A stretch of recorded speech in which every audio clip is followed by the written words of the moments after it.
قرآن مجید فرقان حمید کے اندر اللہ پاک نے حضرت یوسف علیہ السلام کی دعا کو ذکر فرمایا کہ جس میں حضرت یوسف علیہ السلام نے بارگاہ الہی میں عرض کیا وَأَلْحِقْنِي بِالصَّالِحِينَ، یا اللہ عز و جل مجھے اپنے قرب کے لائق، جو تیرے قرب کے لائق ہیں ان بندوں میں شامل فرما۔ اسی طرح حضرت سلیمان علیہ السلام کی دعا کو بھی اللہ نے قرآن میں ذکر فرمایا۔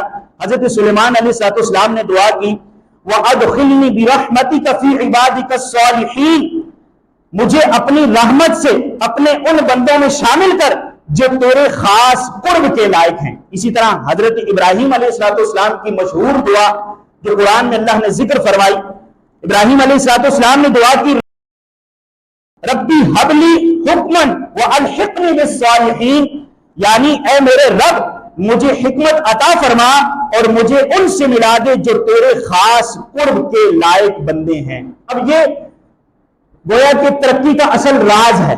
ترقی کا اصل راز کیا ہے کہ اللہ پاک کی بارگاہ میں یہ دعا کی جائے کہ یا اللہ عز و جل مجھے ان لوگوں میں شامل فرما جن پر تو نے انعام کیا۔ لیکن ہم آج کل گراؤنڈ ریئلٹی کو دیکھتے ہیں، ہم کہتے ہیں یار اب ہمارے سامنے ظاہر بات ہے جو چیز ہوگی ہم اسی کو دیکھیں گے، اور یہ مسلمانوں کا ایک المیہ ہے، اور یہ ہماری یوں سمجھیں کہ ناکامی کی ایک دلیل ہے کہ ہم ان لوگوں کے راستوں پر چلنا چاہتے ہیں جو آج ہمارے سامنے کامیاب نظر آتے ہیں۔ ہم کہتے ہیں یہ کامیاب ہے، یہ دنیاوی طور پر بڑا ترقی کر گیا، اللہ ہمیں اس جیسا بنا دے۔ ہم وہ کیوں نہیں دیکھتے کہ جن پر اللہ نے انعام کیا، جن پر اللہ پاک نے انعام و اکرام کی بارش نازل فرمائی، جنہیں اللہ پاک نے اپنا خاص قرب عطا فرمایا، اور اللہ کے انبیاء کرام علیہ السلام نے بھی دعاؤں میں یہی عرض کیا رب کی بارگاہ میں کہ یا اللہ اپنے قرب خاص، جو تیرا قرب خاص رکھتے ہیں ان لوگوں میں تو ہمیں شامل فرما۔ ہم کہتے ہیں کہ دنیاوی طور پر جو ترقی اس وقت نظر آ رہی ہے ہمیں، یہ ترقی یافتہ شخص ہو چکا ہے، اس کو بڑی ترقی مل گئی ہے، میں اس جیسا ہو جاؤں، ایسا نہیں ہونا چاہیے۔ ہمیں اللہ پاک کی بارگاہ میں ہمیشہ یہی دعا کرنی چاہیے کہ یا اللہ عز و جل مجھے ان جیسا فرما جن پر تو نے انعام نازل فرمایا۔ جیسا کہ صحابہ کرام علیہ رضوان جب ایمان لائے اور اپنی قوم کے پاس واپس گئے تو یہی کہا کہ ہم کیوں نہ ان لوگوں میں شامل ہوں کہ جو ایمان کی دولت سے سرفراز ہوئے اور اللہ پاک نے ان کے لیے جنت کو رکھا۔ تو ہم اپنی دعاؤں میں یہ دعا شامل کریں، اللہ پاک ہمیں نیکوکاروں میں شامل فرمائے، نیک لوگوں میں شامل فرمائے، اور نیکوں کی فہرست میں ہم شامل ہو جائیں۔ اب گراؤنڈ ریئلٹی کیا ہے، دور کیا ہے، تقاضے کیا ہیں، اس کو ہم نے نہیں دیکھنا۔ بڑی پیاری بات علامہ اقبال نے کہی تھی کہ وہ معزز تھے مسلمان، وہ معزز تھے زمانے میں مسلمان ہو کر، ہم خار ہوئے تارک قرآن ہو کر۔ تارک قرآن یعنی قرآن کی تعلیمات کو ترک کر کے، ہم نے قرآن کی تعلیمات کو ترک کیا، ہم قرآن سے دور ہوئے، آج ہم پستی کا شکار ہے۔ پہلے مسلمان کم تعداد میں تھے، 313 میں کیسے ہزاروں پر غلبہ پایا تھا؟ وہ کیا تھی؟ وہ قوت ایمانی تھی، وہ ان کے اندر جذبہ ایمانی تھا، وہ تعداد ایمان کی تعداد تھی، وہ قوت ایمان کی قوت تھی۔ آج مسلمان لاکھوں نہیں، کروڑوں نہیں، اربوں ہیں، لیکن پستی کا شکار ہیں۔ ہر طرف ہمیں جو ہے وہ مسلمان پستی کا شکار نظر آتے ہیں، اور یوں سمجھیں کہ ایک پریشانی اور گھبراہٹ کی چکی میں پستے ہوئے مسلمان ہمیں نظر آتے ہیں۔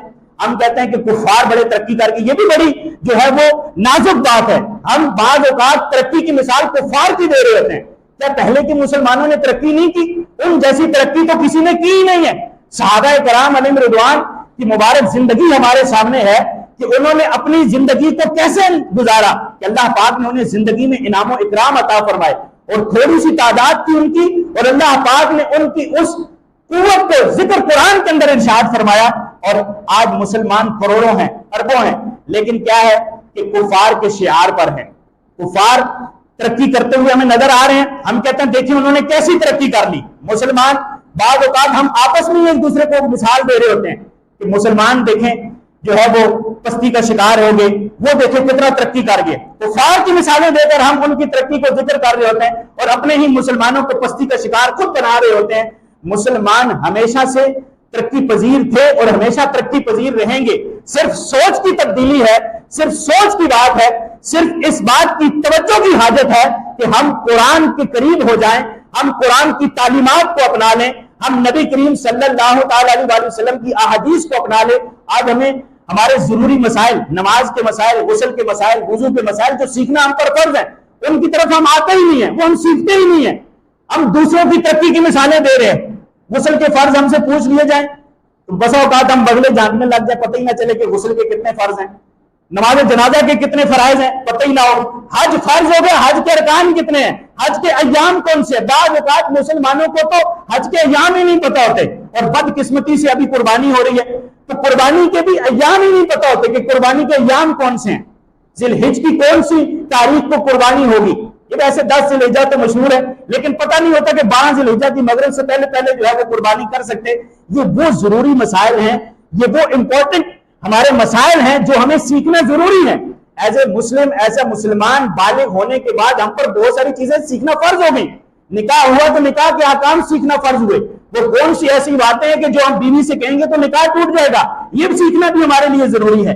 اسی طرح اور بہت سارے ضروری مسائل ہیں اور بہت سارے فرض علوم ہیں کہ جس کی طرف ہماری توجہ کی حاجت ہے، اور آج ہمارے پاس ذرائع موجود ہے الحمدللہ۔ ہم سیکھنا چاہیں تو ہمیں سیکھنے کے لیے راہیں بتائی جا رہی ہوتی ہیں کہ آپ اس طرح آئیں، دین کو سیکھیں۔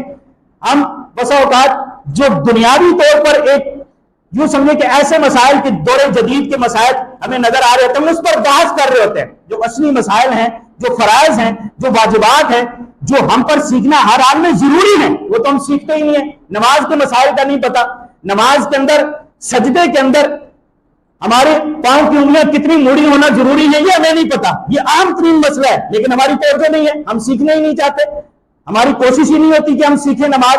قرآن درست مخارج کے ساتھ پڑھنا ضروری ہے، غلط قرآن پڑھیں گے تو نماز بھی نہیں ہوگی، ہم قرآن پڑھنے کی طرف نہیں آتے۔ اب تو عمر گزر گئی، 50 سال کے ہو گئے، 60 سال کے ہو گئے، 70 سال کے ہو گئے۔ میں نے وضو کے مسائل چند دن پہلے کسی جگہ پر سکھائے تھے، وہاں ایک بزرگ تھے، تو جب میں نے ان کو ایک مسئلہ بتایا نا، وہ فرض سے تعلق رکھنے والا مسئلہ تھا، وہ کہتے ہیں میری زندگی کی 65 ایئر گزر چکے، 65 سال ہو چکے، 60 سال سرکاری نوکری کر کے میں ریٹائر بھی ہو گیا، آج تک میں نے یہ مسئلہ ہی نہیں سنا۔